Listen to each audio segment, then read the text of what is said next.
lifted a weight in their life, and I've seen them get up under 300-pound country boys versus guys who've been training for 5 and 6 years and barely struggling with 300. They could get it, but they were struggling. They've been training 5 or 6 years, and then the big old country boy just get up under it and start. And I'm like, man, look at this dude. I said, you ever lift weights before? No, big bro, I ain't lifted no weights before. And it's the same thing, the spiritual giftings. We know that people have spiritual giftings that God gives people. And so when they say that we don't take these things in consideration when we're dealing with people and how they respond to trauma. Some people are naturally able to, they have an inbred something that God has put in them, Spirit has put in them, to where they can deal with trauma. And it's amazing. You say, man, he went through all that, she went through all that, and they're still stable and balanced.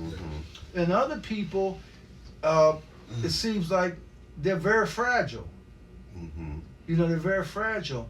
And when we don't understand that, and when we don't know how to deal with that, then that's the problems that I think we're running into the earth. We keep assuming that if certain people have this and certain people have that, they're supposed to respond this way and that way. And it's not been working out like that.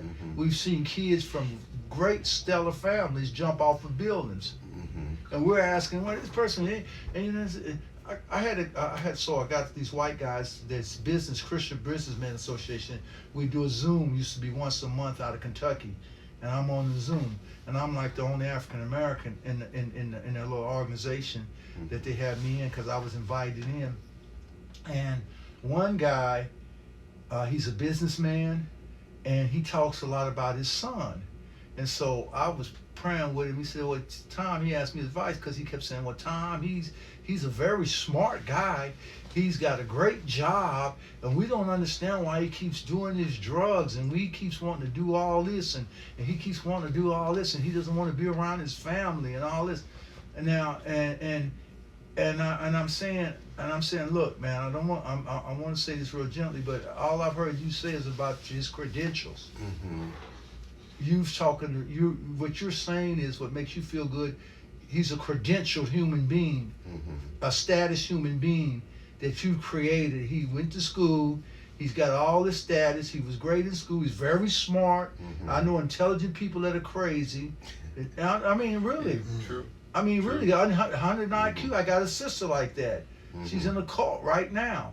She was a doctor. She hasn't worked as a doctor in 20 years. I mean, she went to University of Louisville Medical School, walked through it, genius. Passed all her boards the first time out when she got out of medical school. Went